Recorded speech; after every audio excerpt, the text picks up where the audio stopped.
भाई जितने साथी देखने लग रहे सबसे पहले सभी को राम राम।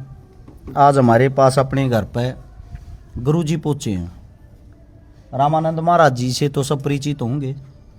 साथ में हैं स्वामी ऋषि आनंद। गुरुदेव अपना परिचय बताओ एक बारी। मैं स्वामी ऋषि आनंद और श्री बद्रीनाथ धाम में रहता हूँ 6 महीने। तो आगे शुरू करूँ? गुरु जी की मैं बताता हूँ। गुरु जी बद्रीनाथ धाम में 6 महीने रहते हैं। 6 महीने वहाँ बर्फ गिरती है, जिसके कारण वो हनुमानगढ़ रहते हैं। हनुमानगढ़ में भी गुरु जी का धाम है। ये मेरे से काफ़ी खपा हैं, काफ़ी नाराज हैं। इनका कहना ये है कि मैं भगवे के खिलाफ क्यों हूँ, मैं सनातन धर्म के खिलाफ क्यों हूँ, और मैं सनातन धर्म के खिलाफ इतना जहर क्यों उगलता हूँ। घर पर ही आए हैं, मैंने गुरु जी को बुलाया। गुरु जी आप आओ, आप ही का घर है, बैठ के आराम से चर्चा करते हैं। और आप लोगों को एक बात और भी बता देता हूँ। इस साइड जो साथ में बैठे हैं रामानंद गुरुदेव, एक ये चोला धारण करने से पहले ये मेरे साथी भी रह चुके हैं, और हम एक साथ अखाड़े में इकट्ठे रहा करते, रूम पार्टनर। बाद में ये गुरु जी बन गए, महाराज जी बन गए, इन्होंने चोला धारण कर लिया। इनकी इस चीज़ में रुचि होगी तो गुरु जी से हम कम बात कराएंगे, क्योंकि ये तो एक साथी भी हो गए, इसलिए हम बात कराएंगे गुरु जी से। गुरु जी की बातों का मैं जवाब दूंगा। गुरु जी अब आप आदेश करो जो भी है। हाँ, तो मैंने मतलब आपकी वीडियो मतलब किसी सेवक के द्वारा मेरे को बताई गई बात कि ऐसे करके कि हर्षि कारा जी हैं जो सनातन धर्म के बहुत खिलाफ बोलते हैं और ख़ास करके भगवे के खिलाफ बोलते हैं। मैं ये इसी चीज़ के लिए यहाँ पे आया हूँ कि जब तक क्लियर ना हो तो तब तक कोई कदम नहीं उठाया जाता है। तो मैं ये क्लियर करना चाहता हूँ कि आप क्या वाकई भगवे के खिलाफ है, सनातन के खिलाफ है? गुरुदेव सबसे पहली चीज़ तो ये है, मैं भगवे के खिलाफ नहीं हूँ, मैं पाखंडवाद के खिलाफ हूँ। और पाखंडवाद में और भगवे में बहुत ज़्यादा फर्क है। पाखंडवाद में और सनातन धर्म में बहुत ज़्यादा फर्क है। ये फर्क जो जनता है उसको समझाना पड़ेगा और उसको समझना पड़ेगा। आपसे तो मेरी वार्तालाप भी हुई है, आप इस बात से एग्री भी हो जाओगे। मैं आपसे पूछना चाहता हूँ, क्या पाखंडवाद हमारे धर्म को कमजोर नहीं कर रहा? बिल्कुल कर रहा है। क्या पाखंडवाद से ही हमारे धर्म की पहचान है? नहीं नहीं नहीं। अच्छा, एक मेरा और सवाल आपसे। जी। कुछ कथावाचक जिनको आज की जनता भगवान मानने लग गई है, यानी कि वे कथावाचक एक अपनी एडवर्टाइजमेंट करने के लिए पैसे दे के मीडिया को बुलाते हैं और मीडिया के सामने बैठ के पर्चियां बना के लोगों का इलाज कर देते हैं, और स्वयं के इलाज के लिए वो डॉक्टरों के पास जाते हैं। मैं आपसे पूछना चाहता हूं, जब आपके प्रांगण में, आपके मंदिर में या आपके मठ में कोई भी बीमार आदमी आता होगा, किसी को खांसी जुकाम बुखार है, मैं आपसे ये पूछना चाहता हूं कि आप झाड़े से ठीक करोगे? नहीं नहीं, देखो मेरी जो खुद की विचारधारा है, मेरे पास कुछ दिन पहले ही कोई आया था सेवक जी, तो उनके आधे सिर में कोई दिक्कत थी शायद। तो उन्होंने कहा कि ऐसे करके गुरुदेव मेरे आधे सिर में दर्द हो रहा है, तो आप झाड़ा डाल दीजिए। मेरे को मतलब और तो कुछ सूझा नहीं, क्योंकि अपने को इन चीज़ों के बारे में पता ही नहीं, झाड़े के बारे में या क्या है क्या नहीं है। मेरे को जो सही लगा मैंने उसको बोला कि भैया मेडिकल स्टोर में जाना, 10 रुपये की 15 रुपये की टैबलेट आएगी, उसको लेना, ये आपकी समस्या दूर हो जाएगी। उस सेवक ने मुझे जो बात कही ना, मुझे बहुत हंसी भी आई और गुस्सा भी आया उस पर। उसने मेरे को बोला कि यदि आपको इन चीज़ों के बारे में नहीं पता है तो कृपया मुझे ऐसी सलाह तो ना दें। मतलब लोगों की मानसिकता ऐसी हो रखी है, झाड़े से ये बीमारियां ठीक होंगी जी। इसको वैसे आंधा शीशी का दर्द बोलते हैं। आंधा शीशी का जिसको दर्द हो, यानी कि आधे सिर में दर्द हो, उसका इलाज मेडिकल स्टोर से दवाइयां लेने से ही ठीक होगा, ना कि झाड़े से। आपका कहना ये है।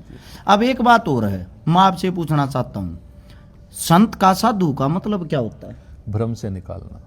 भ्रम से निकालना। भ्रम में बढ़ना तो नहीं होता होगा? पाखंडवाद क्या है? भ्रम में बढ़ना ही होता होगा। हाँ, जहाँ तक देखा जाए।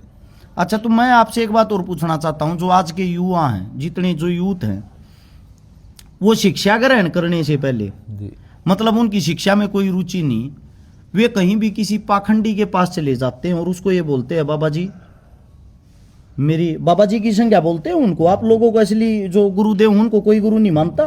जी, जी। गुरु उनको मानते हैं जो टीवियों के सामने रहते हैं। बिल्कुल। मैं आपको एक बात बताता हूं, आज की जो नई जनरेशन है, यूथ है, वो क्या करते हैं, नौकरी लगने के लिए उन्हीं कथावाचकों के पास जाके उनके पैर पकड़ते हैं कि हमें नौकरी दिलवा दो।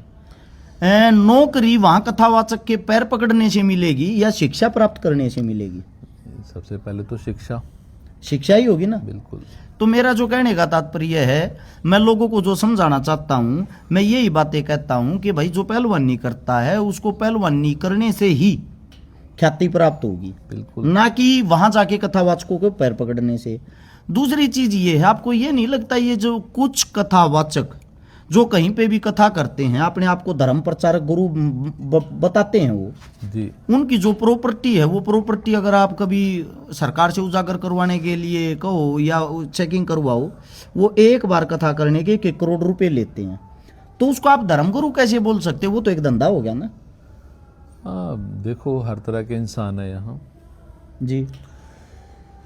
अब दुनिया में 50% लोग भगवान को साक्षात भी उनके सामने प्रकट हो जाए ना, उनको भी ये कह देंगे कि आप साइड पे हो जाइए, थोड़े दिन के लिए मैं बैठ जाता हूँ। ये बात ठीक है। और समाज ये नहीं है कि सभी कथावाचक गलत हैं। ऐसे ऐसे कथावाचक भी हैं जिन्होंने दुनिया को सही मार्ग दिखाया है, सही मार्ग दिखाते आ रहे हैं और आगे भी दिखा रहे हैं। कुछ चुनिंदा ऐसे कथावाचक हैं, पर ज़्यादातर ऐसे भी हैं जैसा आप कह रहे हैं कि, और मेन है सबसे बड़ा कसूर तो दुनिया का है ना। यहाँ पुराने संत भी कहते हैं कि यहाँ बेवकूफ़ बनाने वाला होना चाहिए, दुनिया बेवकूफ़ बनने को तैयार पड़ी है। हमारा ये ही मेन मोटिव है गुरुदेव। जो दुनिया बेवकूफ़ बन रही है, हम ये चाहते हैं उस बेवकूफ़पने से बाहर निकले और सच्चाई से अवगत हो, सच्चाई को जाने। मैं आपको एक बात और बता देता हूँ, मैं धर्म के खिलाफ नहीं हूँ, मैं धर्म के साथ हूँ, लेकिन हमारे धर्म को वो पाखंडवाद खा रहा है, क्योंकि जो पाखंडी है ना, उन्हीं को लोग इसलिए भगवान मानने लग गए, आप लोगों को नहीं। कहीं ना कहीं छवि खराब हो रही है यहाँ। सनातन भगवे पे दाग लग रहे हैं, दाग लग रहा है। और जो बात मैंने सुनी उसी चीज की वजह से तो मैंने आपसे संपर्क किया। जी जी जी। कि सनातन के खिलाफ बोलते हैं और खास करके भगवे के खिलाफ बोलते हैं कि वो भगवे का विरोध करते हैं।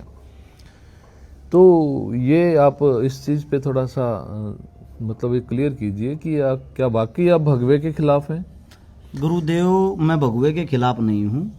मैं हिंदू धर्म के अंदर मैंने अगर जन्म लिया है, मैं अपने धर्म का काफ़ी सम्मान करता हूँ, लेकिन मेरा एक सवाल है, क्या कोई अन्य धर्म हो उसको गालियाँ देना ही हमारे धर्म की पहचान है? नहीं, हमारा धर्म सिखाता नहीं है। नहीं सिखाता ना हमारा धर्म।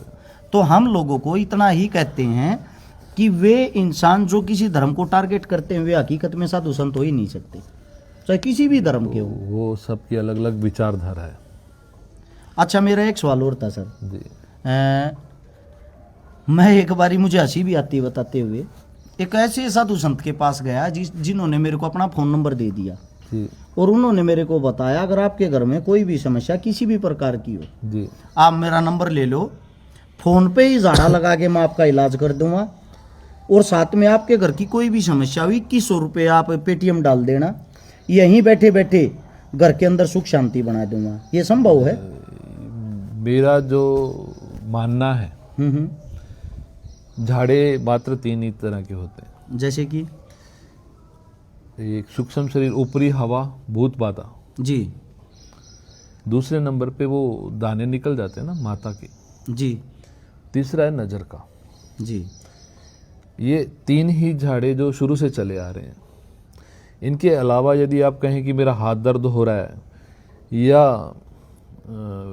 आपके पारिवारिक घर में कोई बात हुई है, कहीं सुनी हो गई है किसी के साथ, वो झाड़े के जरिए नहीं सुधारा जा सकता, वो बात के जरिए ही सुधारा जा सकता है। अब मान के चलिए उदाहरण के तौर पर हम दोनों की आपस में कोई विवाद हो गया जी। अब मैं तीसरे बंदे को कहूं कि जी हमारे दोनों की सुलह आप झाड़े के जरिए करवा दो, तो वो नहीं हो पाएगी। उसके लिए हमें आपस में बैठकर ही बात करनी पड़ेगी। ये बात। कुछ परिवार ऐसे आते हैं जिनके बच्चियां, मतलब विवाहित बच्चियां, उनकी आपस में नहीं बनी, वो अब अपने घर पे आ गई। अब वो 1 साल 2 साल लास्ट में तो परेशान होती हैं ना बच्चियां, तो बुरा लगता है, देखते हैं ना, तो ये समाज किस दिशा की तरफ जा रहा है। अब वो एक परिवार मेरे पास है कि बाबा जी कोई ऐसा ताबीज़ बना दो कि बेटी घर पे चली जाए। मैंने उनको एक ही बात बोली कि ताबीज़ बनाने से यदि ऐसे घर बसते तो बहुतों के बच जाते, किसी का बिगड़ता ही नहीं। बिगड़ता ही नहीं। ये जो बात है वो आपकी आपस की पारिवारिक बात है, उसको आप बैठ के यदि सुलह करेंगे तो हो जाएगी। किसी व्यक्तिगत, किसी अलग कोई व्यक्ति को आप कहें कि नहीं ऐसा करके आप झाड़ा डाल दीजिए तो ये काम हो जाए, तो उन चीज़ों के मैं भी खिलाफ हूँ। मैं नहीं मानता उन चीज़ों को कि ऐसा होता है। अच्छा, एक बात और गुरु जी, ऐसा भी झाड़ा लवावे हैं या डोरा बनवावे हैं, आप हमारे घर में लड़का पैदा हो जाए हमारी बहू का।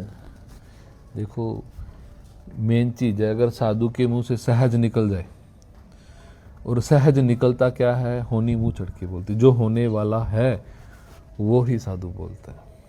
जी ठीक है जी। और धागा ताबीज से मैंने तो अभी तक नहीं देखा है, बाकी मैं देखता हूँ गुरु जी, मैं इन्हीं के बीच में रहता हूँ, क्योंकि मेरा मानना ये है जब एक पति पत्नी आपस में एक दूसरे के बीच तालमेल ही नहीं होगा, संतान प्राप्ति नहीं होगी। नहीं होगी, वो तो है। मानते हो ना? बिल्कुल। और मतलब कि चलो इन बातों को छोड़ते हुए एक बात और है जो आपके भी माइंड में थी, गुरु जी का भी कहना था और जनता का भी कहना कि आप मुसलमानों के खिलाफ नहीं बोलते कभी, या मुसलमानों के जो अंदर जितनी कमियां खामियां ये उनके धर्म के अंदर भी हैं, उनके खिलाफ नहीं बोलते। मैं वीडियो के माध्यम से आप लोगों के सामने बता देता हूँ, अगर हमारे घर के अंदर पहले गंदगी फैली हुई हो, सबसे पहला हमारा फर्ज बनता अपने घर की गंदगी को मिटाना। उसके बाद बात आती दूसरे धर्म की। दूसरे धर्म के अंदर जो गंदगी है, अगर सीधी हम उसको टारगेट कर दें या उसके ऊपर बात करेंगे तो वो इंसान उस चीज को एक धर्मवाद बना देते हैं। धर्मवाद किस लिए बना देते हैं कि भाई पहले अपने घर की गंदगी को तो साफ कर ले। मुस्लिमों के अंदर जो अच्छे इंसान होंगे वो अपने घर की गंदगी साफ करेंगे, हिंदुओं के अंदर जो अच्छे इंसान होंगे वो अपने घर की गंदगी साफ करेंगे। अब थोड़ी बात कर लेते हम रामानंद महाराज जी से। गुरुदेव, बहुत घने आदमी से हैं जो 24 घंटे आपने तो खासकर टारगेट करे हैं, आगे आपका दोस्त धर्म के खिलाफ बोले जा है, भगवे के खिलाफ बोले जा है, एक भंडारा करे आगरा आपा, उसके बारे में आप अपने मुंह तो बताओगे काफी अच्छा रहेगा। भाई सारे राम राम। पहला तो जितने भी दर्शक देखा है, आप लोगों को एक छोटी ही बात बता देता हूँ भाई, थोड़ा हाँ कटु सत्य है, हो सके आप लोगों ने बुरा भी लग जाए।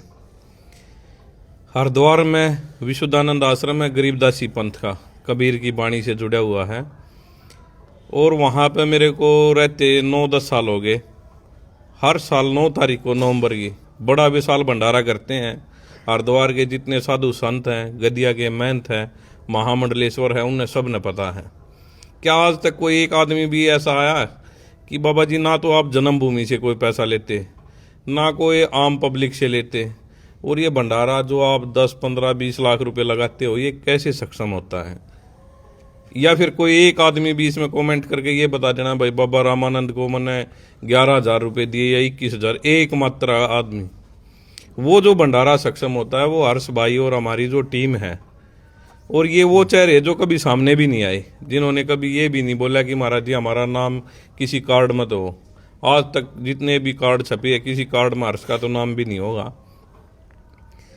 वो साधु संतों के प्रति इसका प्रेम है, और विचारधारा हमारी ऐसी है कि एक आदमी दिन में 2 टाइम मिनिमम भोजन करता है, सुबह और शाम।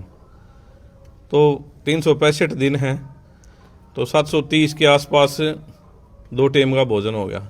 भाई को यही कही है कि अंजल साहिब रूप है। मैं नहीं कह रही, कबीर की बाणी कह रही है कि भाई भूखे को भोजन और पानी पिला दो, इससे बड़ा कोई धर्म नहीं है, ना कोई जाति है।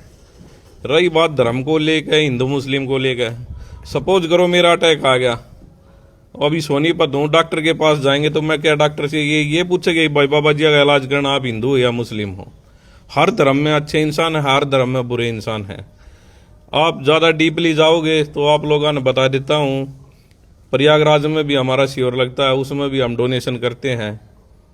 और भाई आज भी कोई बच्चा पढ़ने का इच्छुक हो जो संस्कृत विद्यालय में, उसका रहना विशुद्धानंद आश्रम में रहना खाना फ्री है आपके बच्चे का। दूसरी बात, कास्टी जनपा जाती है, जाट, राजपूत या अलग अलग भाई मैं जाट परिवार से हूँ और संत बना हुआ हूँ। छारा मेरी जन्मभूमि है। 9 साल हो लिया, आज तक हमने तो पाखंड फैलाया नहीं। और कोई एक बालक भी ये कह दिया कि हाँ भाई बाबा जी ने कभी झाड़ा लगाया। ज़्यादातर ओलंपियन पहलवान मेरे टच में रहे हैं। अगर ऐसी कोई पावर है तो मैं अपने देश को बहुत ज़्यादा मेडल दिलाऊं भाई। या फिर चाहे कोई भी जो ये बाबा ये नहीं कहा कि भाई झाड़ फूक से हम ये हो जाएंगे। मैं उनके लिए हाथ जोड़ के भाई रिक्वेस्ट करूँगा कि बाबा जी जब आपके पास इतनी बड़ी पावर है तो आप इन पहलवानों ना आगे करो, ओलंपिक में मेडल लेकर आओगे, उसमें भारत देश का नाम भी होगा। तो बहुत सी बातें ऐसी है जो सोशल मीडिया पर हम दिखाते नहीं, ना बताते, जिसके कारण हम ये सोचते हैं कि भाई अपना सनातन ही पीछे जाएगा। तो आप लोग का दिया ही बिनती है कि इस तरह के कमेंट ना करा करो भैया कि भाई इन चीज़ों के विपक्ष में है, बहुत ज़्यादा सपोर्ट करता है। हरिद्वार के जितने भी संत हैं उनको पता है कि भाई क्या अपनी रेपुटेशन और क्या हम कार्य कर रहे हैं। तो अपनी एक मुहिम है कि समाज को एक अच्छा मार्गदर्शन करवाना है और अच्छे रास्ते पे। तो यही है हर्ष भाई कि जो और भी कई भाई जात पात को लेके कहते हैं भाई वो डेरा भी वही है, 2 डेरे है। मैं उस आप निस्वार्थ भाव से सेवा करो, 24 घंटे लंगर चलाओ, मेरे को 1 पैसा नहीं चाहिए भाई। कितने भाई आगे निकल कर आते हैं, वो डेरा वही है। मैं तो आप लोगों से यही कहूँगा कि आप परमानेंट वहीं रह गए अन्न का ही वितरण कर लो भाई। कुछ चीज़ें मुंह से बोलने में और ज़मीनी स्तर पर करने में बहुत दिन रात का अंतर है। और आज भी 9 साल बाद ये चीज़ इसलिए बता रहा हूँ कि हर्ष भाई ने कभी ये नहीं कहा कि बाबा जी मेरा कहीं नाम होना चाहिए। और जो विपक्ष में बोलते हैं कि भाई महाराज जी ये तो सनातन के विरुद्ध है, सनातन के विरुद्ध नहीं है भाई, पाखंडवाद के विरुद्ध है। और यहाँ नहीं कह रहा, ये हरिद्वार में बड़े बड़े मंचों पे भी कही है। संत कौन है जिसको ना कोई अपना, ना पराया, ना गर्मी, ना सर्दी, ना किसी से कोई द्वेष भावना। संत की डेफिनेशन ये है कि भाई संतोष, वो किसी के अंदर है नहीं। मायाधारी संत हो रहे है, किसी ने 500 रुपये या 1100 दे दिए, उसने गले लगाते हैं। कोई 10 रुपये देने वाला या फ्री में दर्शन करने वाला तो भाई बाहर दे धक्के मार के काट दे हैं। आप ये चीज़ें एक छोटे ये पौधे लगे हुए हैं अभी, जैसे खाटू श्याम का क्रेज चला हुआ है, नव सावरिया सेठ का चल गया, तो वहाँ गुलाब का फूल लेके जाओगे 1 इत्र। यार जिस परमात्मा ने इतनी बड़ी दे दी मालिक ने, वो क्या हमारे गुलाब के फूल से खुश होगा भाई? अब इस पर भी नहीं कहोगे बाबा जी गलत बोल रहा है। फूल पे मैं बोलूँ थोड़ा जी सा? जी जी जी जी। असल में कौन सा फूल चढ़ाने की बात हुई है? गुलाब का नहीं, जी, ग्रंथों में किस फूल को चढ़ाने की बात हुई है परमात्मा को? वो तो आप ही बता पाओगे गुरुदेव। हृदय कमल। हृदय कमल जो सबके पास है, एक ही फूल है सबको परमात्मा ने दिया है, वो है हृदय कमल।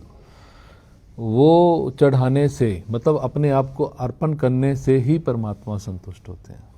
यदि अर्पण करना ही है तो अपने मन को अर्पण कीजिए।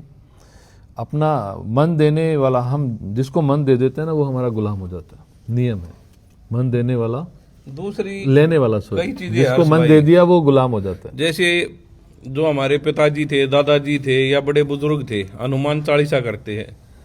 अब कोई एक नया लड़का आवा है, वो कह दे जी इसमें तो ये 4 सेंटेंस गलत है, तो क्या हमारे बड़े मूर्ख थे भाई जो उसका दोनों चीजों को मानना? गीता में लिखा हुआ हानि लाभ जस अवजस और जन्म मृत्यु, ये 6 चीजें कभी भी नहीं कोई टाल सकता। या तो वो गीता झूठी है, या फिर जो ये पाखंडी बाबा ये नहीं कहा भाई तन्ने मन ने तू मौत से बचा दिया, मैं तेरा ये कर दूंगा। गीता को आप पढ़ोगे तो इसमें यही आओगा कि हानि लाभ जस अवजस और जन्म मृत्यु, इनको कोई नहीं टाल सकता। तो मैं एक ही बात कहता हूँ, प्रेम का संदेश है। और भाई ये कमेंट कर तो कोई भी कर दे, जमीनी सतर पर अच्छा कार्य करके दिखाओ। आप अपनी नगरी में करो, अपनी जन्मभूमि पे, या अपने सर्कल में जो भी आपका क्षेत्र पड़ता है उसमें सभी को। अभी गौ माता का देख लो भाई, बोल रहे हैं गौ माता को राष्ट्र माता। सबसे ज्यादा अगर मीट अगर वर्ल्ड में बिक रहा है तो भारत देश पहले नंबर पे है, दूसरे पे पहले या दूसरे पे है। तो जो पढ़े लिखे बच्चे हैं उनको तो पता है क्या चल रहा है। कुछ लोग झंडा उठा लेते हैं ना जी। और मैं तो ये कहता हूँ जब अपने यही चीजें हैं तो आप डीपली जाके देखो इसमें रियलिटी क्या है। अब एक बात और पूछनी गुरुजी, आप दोनों से पूछनी है, सत्य जवाब देना है। वैसे गुरु का कार्य सत्य बोलना ही होता है। क्या आप लोग जो शिक्षा लेते हो उसके अंदर ये सिखाया जाता है कि मुस्लिम हमारे दुश्मन है, या मुस्लिमों को गालियां देना ही हमारा असली धर्म माना जाता, धर्म की पहचान मानी जाती है? नहीं, हमें तो नहीं सिखाया जाता। आपको भाई हमें हमारे गुरुजों ने ये कभी नहीं सिखाया कि आप हिंदू मुस्लिम करो, सिख ईसाई करो। महाराज जी ने, कबीर साहब ने तो ये भी कही है, राम कहो अल्लाह कहो सब एक है। मैं नहीं बोल रहा, ग्रंथ बोल रहा है। जो भाई पढ़ना चाहता हो उसको अपने कबीर की वाणी में भी है, गरीबदास की वाणी में भी है। तो जो संत लोग हैं ना, संत का के लिए सब अपने हैं भाई। विश्व का कल्याण हो ऐसी जो चर्चा होती है तो वो सनातन धर्म में होती है। एक और सबसे मतलब मूर्खता का परिचय कुछ लोग दे रहे, आप लोगों को बता देता हूँ। मथुरा के अंदर होली खेली जाए अगर इस टाइम पे, और होली जो है अगर वह काफी फेमस है पूरे विश्व के अंदर। अंग्रेज भी वहाँ होली खेलने के लिए आते हैं, इतनी फेमस अलग अलग देशों से। अब उस होली के अंदर वह होली 1 महीना पहले ही शुरू हो जाती है। आज से 6-7 साल पहले मैं भी गया था वो होली खेलने के लिए या देखने के लिए। मेरा काम तो देखना, मैं खेलना नहीं है। मैं हर मंदिर मस्जिद गुरुद्वारे में जाता हूँ और मैं देखता हूँ यहाँ की सभ्यता कैसी है, यहाँ के प्रोटोकॉल कैसे हैं, कैसे कार्य होता है, ये चीज़ें देखने के लिए मैं जाता हूँ। वहाँ मैंने देखा वहाँ के जो आदमी हैं, हालांकि मैंने बोला नहीं, बोलता तो ये सोचते धर्म के खिलाफ इसी को बोलना आता है। क्या करते हैं वहाँ के जो रहने वाले आदमी हैं, सभी को तो नहीं बोल सकते, कुछ आवारा तत्व हमारी जो बहन बेटियाँ जाती हैं उसके अपने जो शरीर में मतलब कि हम जिन अंगों का नाम तक नहीं ले सकते, उन अंगों पर वो इंसान प्रहार करते हैं। पानी लगाओगे, रंग लगाओगे, जबरदस्ती करेंगे। उनकी एक गैंग होती है, अगर आप उनको रोकोगे तो आपकी पिटाई करेंगे, लड़की के साथ जबरदस्ती करेंगे। मैं 6 साल तक नहीं बोला, मैं गया था 2019 में, लेकिन आज दुनिया भर की वीडियो चल रही है अब सोशल मीडिया पे। हाँ, मैंने भी देखी होगी।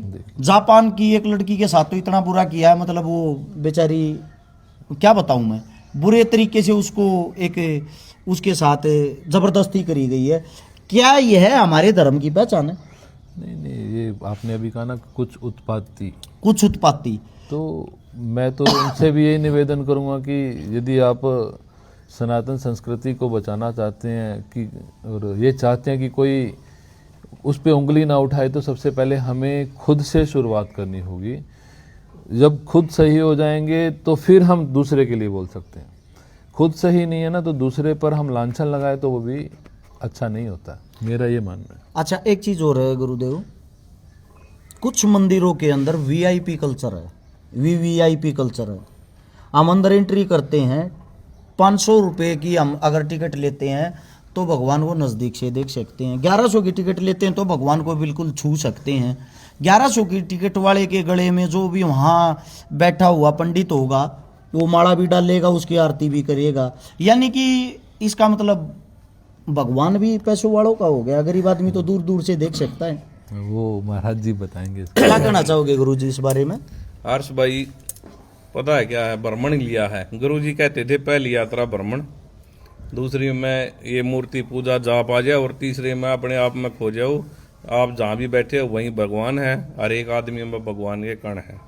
तो प्रथम यात्रा करी, देखा भी अपने, जैसे महाकालेश्वर गए, रात को 3-3 हज़ार रुपये में, 4-4 हज़ार में वहाँ टिकट दे रहे हैं। 5100 में भी? हाँ, 5100 में भी। और मैं भी गया था, देखा था, मैं वहाँ 6 घंटे बैठा रहा। तो जो काउंटर पर था वो बाहर निकल गया, बोले बाबा जी क्या देख रहे हो? मगर मैं ये देख रहा हूँ कि मेरे भाई यहाँ गरीब आदमी की तो फिर एंट्री नहीं है जिस हिसाब से आप देख रहे हो। दूसरा, अभी नेपाल यात्रा की है, वहाँ ये चीज़ देखने को मिली, मुक्ति धाम और मोक्ष धाम और पशुपतिनाथ मंदिर, वहाँ कोई डोनेशन नहीं है। आप अपनी मर्जी से कुछ देना चाहते हो एक अलग बात है, मांगते नहीं। यहाँ तो अभी आप तीर्थ में किसी पे चले जाओ, मैं उदाहरण के तौर पे हरिद्वार की बता देता हूँ। गंगा जी में एक छोटा गिलास देने लगे जी, दूध विसर्जित कर दो आप 20 रुपये। फिर आप जैसे ही स्नान करके निकलोगे, आपको तिलक लगाने वाले पहले खड़े में लगे, वो भी ज़्यादातर लड़कियां में लगी कि जी ये तिलक लगवा लो। भाई ये चीज़ें पाखंड को बढ़ावा दे रही है, और पाखंड को रोक लोग रहे नहीं। कई जगह मंचों पे बोला तो एक बड़े महापुरुष ने मेरे को भी कहा कि पहलवान आप तो कुछ भी नहीं हो। महाराज जी गरीबदास जी जो छुड़ानी धाम से हुए, उन्होंने इसको लेके गाड़ी लिखी है, जो मैं सोशल मीडिया बताऊंगा तो कुछ ये भी कहोगे भाई, आप उसको पढ़ना कि पूर्व से पश्चिम, पश्चिम से उत्तर दौड़े दौड़े। तो उसमें ये चीज़ दिखाई गई है कि जब हमने परमात्मा का भजन करना है और हम संत बने हैं, तो हमने लोगों को अच्छा रास्ता दिखाना चाहिए, ना कि भ्रम में। दूसरा मंदिरों की बता देता हूँ। कहते हैं भगवान अंदर बैठे हैं, शाम को ताले लग जाते हैं हर एक मंदिर में। जब हमारे परमात्मा में इतनी शक्ति है तो ताले क्यों लगाते हो फिर आप लोग? मैं एक छोटी बात पूछना चाहता हूँ, जब हमारे घर के अंदर हमारे माँ बाप बैठे हैं तो हम उनको बाहर बंद करके थोड़ी ना जाएंगे कि भाई हम शहर में घूमने जा रहे हैं या कहीं जा रहे हैं। जब हमने ये पता हमारे माँ बाप बैठे हैं तो वो चौकीदारा करेंगे। पाखंड को ऐसे बढ़ावा दिया गया है कि ये बढ़ता ही जा रहा है, और अगर इसको नहीं रोका तो हमारा तो टाइम कट जाएगा। जो आने वाली पीढ़ी है ना, वो विनाश की तरफ जा रही है। आपको एक और बात बता दूं, मुस्लिम कंट्री से हिंदू, ये हिंदुस्तान में हो चाहे अदर कंट्रिया में, एक ही शब्द है सलाम वालेकुम। उधर से आवाज आओगी वालेकुम सलाम। हमारे यहाँ डंग डंग पे पैतरे बदल दिए जाते हैं। आप वृंदावन चले जाओ, राधे राधे जय श्री कृष्ण। आप खाटू श्याम चले जाओ, जय श्री श्याम। आप बद्रीनाथ चले जाओ, जय बद्री विशाल। आप केदारनाथ चले जाओ, जय। तो हमारे जो बड़े हैं उन्होंने हमें बांटने का काम किया है, ना कि एकजुट। अब आप सारे समझदार हो, जिनके मुंह से एक चीज निकलेगी वो ठाटे तो बनेंगे। हमारे अंदर पंथों में ही द्वेष भावना है कि किसी ने मेरे को बोल दिया आदेश, मैं इधर से बोलूँगा सतसाहिब, और किसी को ने मत्था टेक दे महाराज। तो हमारे जैसे गद्दी पे विराजमान होते हुए भी कभी ये अहंकार नहीं करते। कभी कोई डीपली जानता हो उससे पूछना। एक ने भगवा कलर डाला वो अपने आप को, अब जैसे प्रयागराज में क्या दिखाया गया था, हमारी संस्कृति हमें ये कह रही है कि माँ बाप से बड़ा कोई भगवान नहीं है, और वहीं एक विपक्ष में ये कह रहा है कि माँ बाप को मत मानो। उसको इतनी टीआरपी दे दी गई कि सबसे ज्यादा वही हाईलाइट हुआ। और या तो आपके ग्रंथ झूठे, या जो वो कहने लग रहा है उसको आप एक चीज को ही चुनो ना। तो पाखंड का बहुत ज्यादा प्रचार हो रहा है, और इसी कारण भाई। और दूसरी बात समझ नहीं आ रही हर्ष भाई, हर 40-50 किलोमीटर पे एक ना एक पॉपुलर आदमी बैठे हुआ है हरियाणा में ज्यादातर खासकर, फिर भी दिल्ली के मर्डर हो रहे हैं और वो सत्संग भी कर रहे हैं तो प्रेम की भाषा समझा रहे हैं। हालांकि मैं तो किसी को नामदान देता नहीं हूँ। उसका कारण यही है कि झूठ अपने से बोली जाती नहीं, और भाई झूठा दिखावा मैं कर नहीं सकता। अभी की जो प्रेजेंट की स्थिति है, आगे भविष्य के गर्भ में क्या है वो बाद की बात देखेंगे। अब टोटल बातों का निचोड़ ये है, जो भगवादारी हैं पाखंडवाद के खिलाफ वो भी हैं, यानी कि पाखंडवाद ही किसी भी धर्म का सबसे बड़ा दुश्मन है। अब मोटी मोटी एक दो बात मैं भी बता दूं गुरुजी। मेरा मानना ये है, लोग ही मतलबी हो गए हैं। अगर खाटू श्याम की लहर चल रही है, रील्स चल रही हैं, वीडियो अच्छी चल रही हैं, व्यू अच्छे आ रहे हैं, तो खाटू श्याम के पीछे लग लिए। 2025 में 40 किलोमीटर लंबी लाइन खाटू श्याम में लग रही थी। अब 2026 में खाटू श्याम में उसके अकॉर्डिंग 7% पब्लिक भी नहीं गई। क्यों? अब हवा चल गई सेठ सावरिया की। अब मेरा मानना ये है, जो जनता है वो जाती है ज्यादातर रील बनाने, उसको धर्म से कोई लेना देना नहीं है। उससे दूसरी चीज ये है, भगवान को इंसान, आम इंसान याद कब करता है? आम इंसान जब याद करने लगा जब मजबूरी में फंस रहा हो। कोई मर्डर कर दिया, उड़ जा का जोड़ गया, हे भगवान बाहर ले काट। उल्टा काम कर दिया हो, हे भगवान बाहर निकाल। अब सोचने का विषय ये है, जब आप भगवान को मतलब में ही याद करते हो तो आप मतलबी हो, आप धार्मिक नहीं हो। हर्ष भाई कुछ जो है ना, हमारे जो सोशल मीडिया के चर्चित चेहरे हैं, जैसे अब हरिद्वार से कावड़ का सीजन आ जाएगा, जो हमारे बड़े जो एक लोटा जल लेकर आते थे, आज उसको हम क्विंटला में लेकर आने लगे। ये क्रेज कब से चला? मात्र 3 या 4 साल से, रील्स के माध्यम से। हाँ, और जो गेम से रिलेटेड है या कोई भी जानता, वो कमर का बहुत नाजुक सौदा होता है भाई। जब एक आदमी में वजन 50 किलो है, लोड उठा रहा है 1 क्विंटल, और कम से कम 15 दिन कंटिन्यू चलेगा ना, वो बॉडी को वार्म अप कर रहा है। पीछे सोनीपत की ये घटना है, वो भाई पेन किलर खाता रहा और युवा अवस्था में ही मर गया। अब पाखंड को तो हम खुद बढ़ाने लग रहे हैं। मैं ये नहीं हूं कि कावड़ के खिलाफ हूं। कभी आप हरिद्वार आओगे तो 6-7 दिन वहां फ्री में लंगर चलता है, विशुद्धानंद आश्रम है।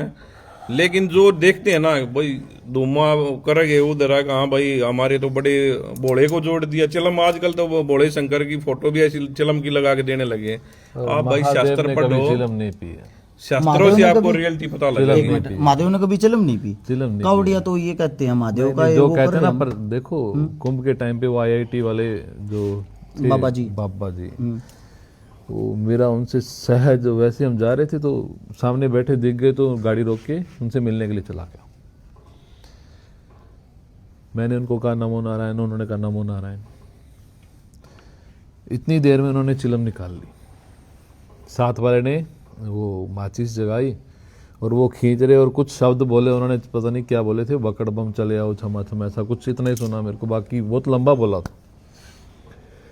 मैंने उनसे एक ही बात बोली थी कि यदि आप इस लाइन में आए हैं और आप पढ़े लिखे हैं, आपका सोशल मीडिया में भी नाम हो रहा है आईआईटी के नाम से, आईआईटी वाले बाबा, पढ़े लिखे होने के बावजूद भी आपने चिलम का सहारा क्यों लिया? तो उन्होंने मेरे को कहा कि आपको क्या पता, इससे तो तार जुड़ती है। ठीक है, मैं आपकी बात मानता हूं, तार जुड़ गई और वो आ भी गए। अब आप होश में नहीं तो बात कैसे करोगे? सही बात है भाई। जैसे नाथ संप्रदाय में है, एक कहावत है कि भाई गुरु गोरखनाथ कुर्डी में पैदा हुए, ज्यादातर अपने देहात में जो भाई 12 साल में कुर्डी। अब कपूर की पहाड़ी पे कृष्ण पालनाथ महाराज जी बैठे हुए, मैं बड़े मतलब उनका सत्कार करता हूँ। उनका आप एक इंटरव्यू सुनना, उन्होंने खुद कहा कि भाई ये एक मिथ्या है। उनका इंटरव्यू है, पवन ने ले रखा है। तो मेरे को प्राउड फील हुआ है कि हमारे संतों ने, जैसे अब मेरे में कोई ऐब हो गया लेकिन मैं समाज को सच्चाई बता रहा हूँ, तो मैं कहीं ना कहीं उस चीज में भी ये मानता हूँ भाई मन ने ये काम करके देख लिया, आप लोग मत करना। महाराज जी ने बताया। अब आम समाज में आप हरियाणा में कहीं भी पूछ लो, ज्यादातर नहीं कहोगे गुरु गोरखनाथ कुर्डी से पैदा हुए थे। अब या तो भाई महाराज जी का इंटरव्यू सुनकर आप देख लेना क्या रियलिटी है, कृष्ण पालनाथ महाराज जी का इंटरव्यू है। तो सच्चाई कुछ और है मेरे भाई, भ्रम में मत डूबो, यही मैं कहना चाहूँ। अब सबसे मेन बात, जो आखिरी बात गुरुजी ने बात करी थी कावड़ की, कावड़ के बारे में बता दूं। 50 किलो का आदमी हरिद्वार जागा, 100 किलो की कावड़ उठाओगा, 1 किलोमीटर चल लगा। गुरुजी मैं उड़े था, मैं गया था, 1 किलोमीटर चाल कर रील बढ़िया बन जा हूँ, टोकनिया नीब की बार रोड के ऊपर छोड़ छोड़ जा रही थी। कई लाख कावड़े ऐसी थी जो रोडा पे न्यू की न्यू पड़ी थी। मेरा मानना ये है, भोले न जल चाहिए कि जान है, सबसे पहली बात। वो तो श्रद्धा। दूसरी बात, मैंने गुरुजी का इंटरव्यू सुना, उनका ये कहना था कि आप तो शिव को दूषित कर रहे हो, क्योंकि जब शिव के जटाओं से ही गंगा निकलती है, पवित्र गंगा तो वो है ना, वो स्वयं शिव के सिर से निकलती है। आप उसका पानी ले जाकर यहाँ उस पर डालते हो। राम है, आप उन रूलों को फॉलो नहीं करते, तरह तरह के नशे करते हो, दुनिया भर की हरकतें करते हो। हरियाणा को इतना ही कहना चाहते हैं भाई, हरियाणा के अंदर एक इसी लहर चलेगी, इन नगरू जी भरा के कर दिया। ये साल में 2 बार तो हरिद्वार रहे हैं, एक हफ्ता। हरिद्वार खत्म होते कोला पर जा हैं, कोला पर खत्म होते खाटू श्याम जा हैं, खाटू श्याम खत्म होते एक अपने आड़े हरियाणा में और श्याम का वो है उड़ जा हैं। यानी कि आप लोग सत्यता तक काफी दूर हो गए, अपने माता पिता की सेवा ना करके, अपने गाम राम की सेवा ना करके एक मेड़िया के बड़द बन गए हो, सिर्फ सोशल मीडिया के कारण। क्योंकि रील आज के टाइम गुरुजी एक और नई चीज आएगी, रील भी आजकल पाखंडिया की चलना की, ओरिजिनल आगे नहीं, गारंटी दूं आप दोनों कोई भी नहीं जानता होगा। क्यों ना जानता?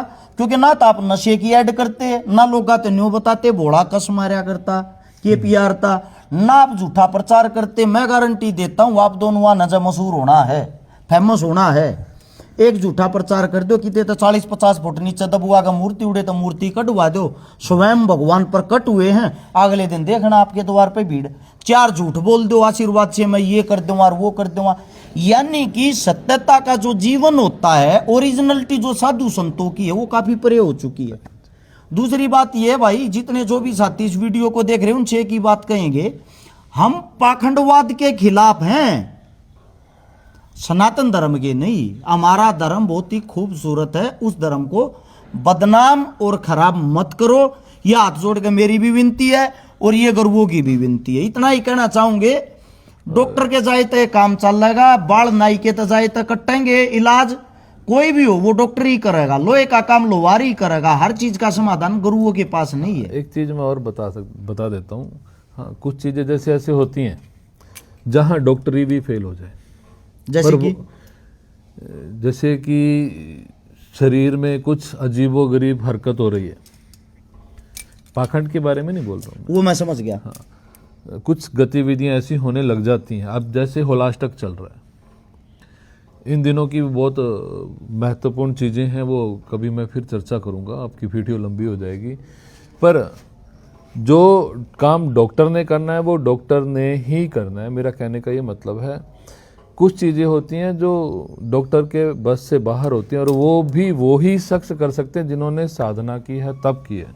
हमारे जैसे अभी एडमिशन हुआ है, कल के आए हुए हैं, हमारे जैसे के पास कोई आके कहे कि आशीर्वाद दे दो, ये हो जाए, तो नहीं होने वाला। एक ये चीज मैं भी बताता हूँ गुरुदेव, आपकी जो बात आपने कही, जो धरण डेक जा भाई, धरण डॉक्टर तो ठीक नहीं होगी, गांव का कोई वैद्य को देसी आदमी उठा देगा जिसको ज्ञान होगा।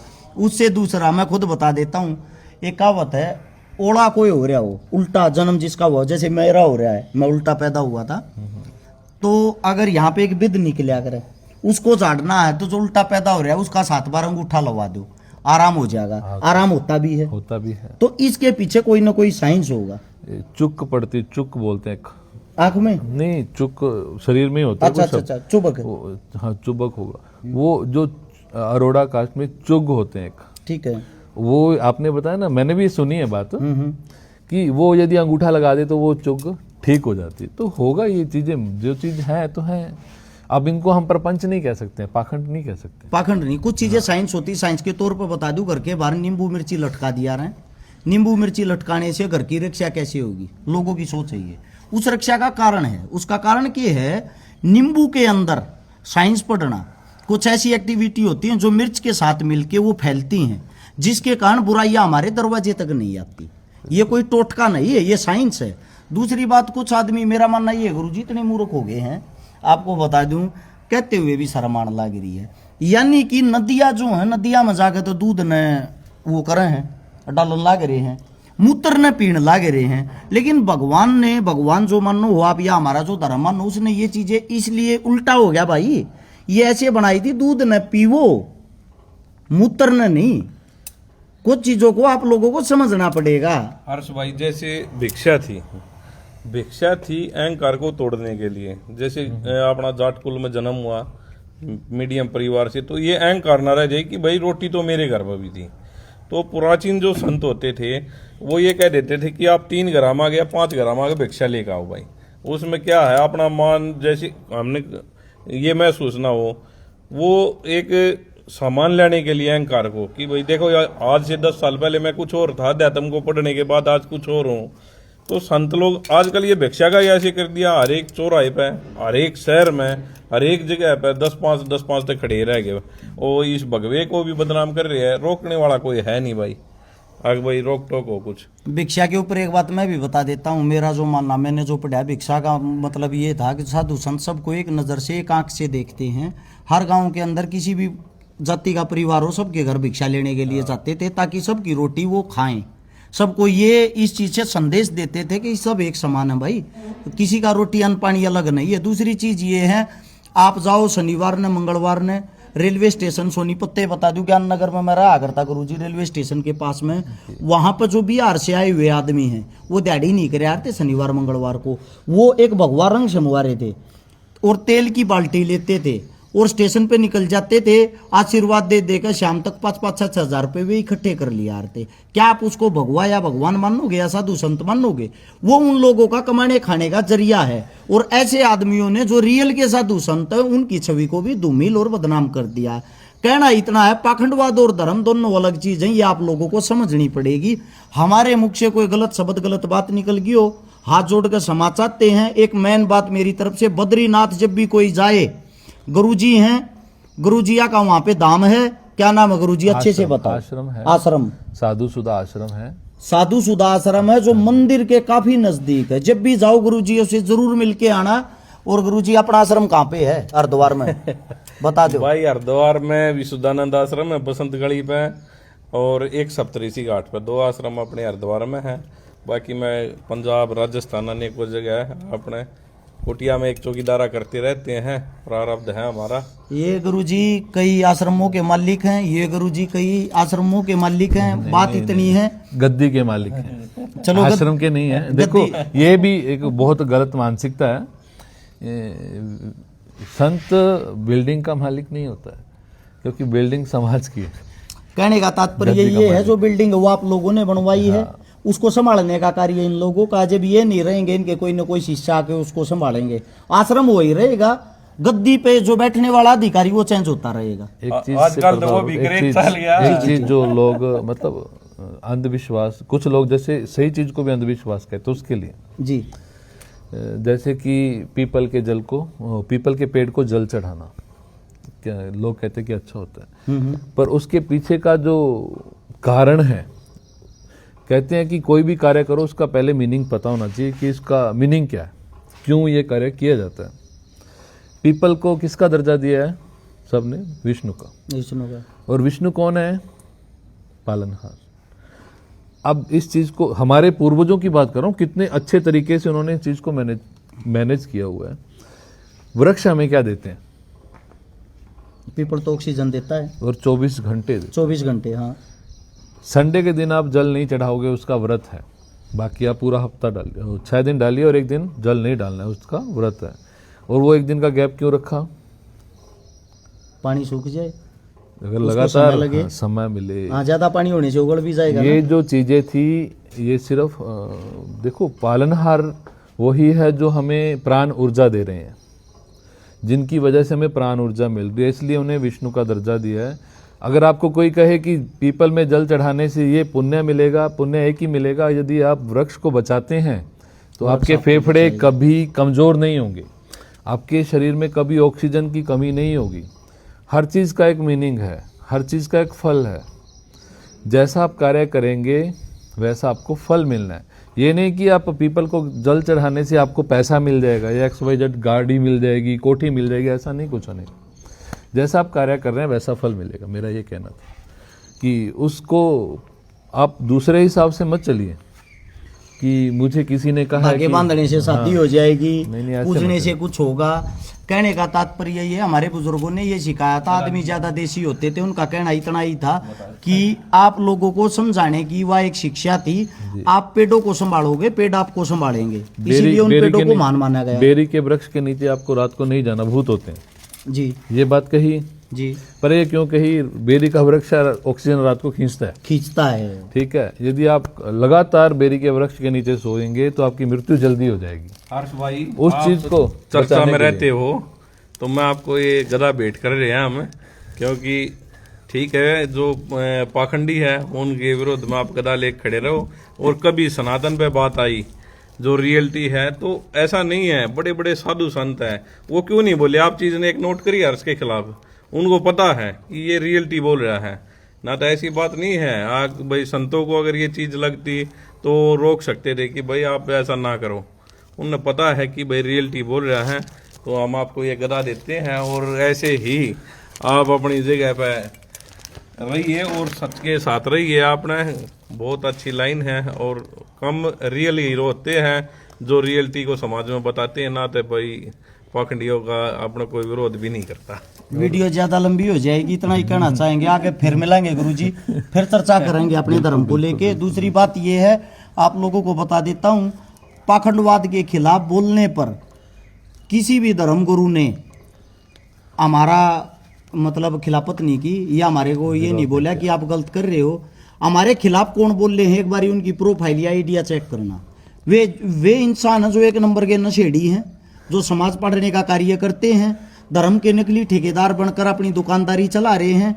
और उनका कार्य आप आज भी और 5 साल पहले भी चेक करना। कुछ साथी तो ऐसे हैं, पहले नचनिया का काम करते थे, गालियां देने का कार्य करते थे, उनको उस चीज में ख्याति प्राप्त नहीं हुई, फेमस नहीं हुए, तो उन लोगों ने भी एक धार्मिक ठेकेदार बन गए। ऐसे आदमियों से बचो। हमारे संस्कार नहीं कहते किसी भी धर्म को हम नीचा दिखाएं। आप सभी ने इतने प्यार से हमारी बातें सुनी, आप सभी का धन्यवाद। राम राम, जय हिंद। अच्छा लगे वीडियो को शेयर कर देना।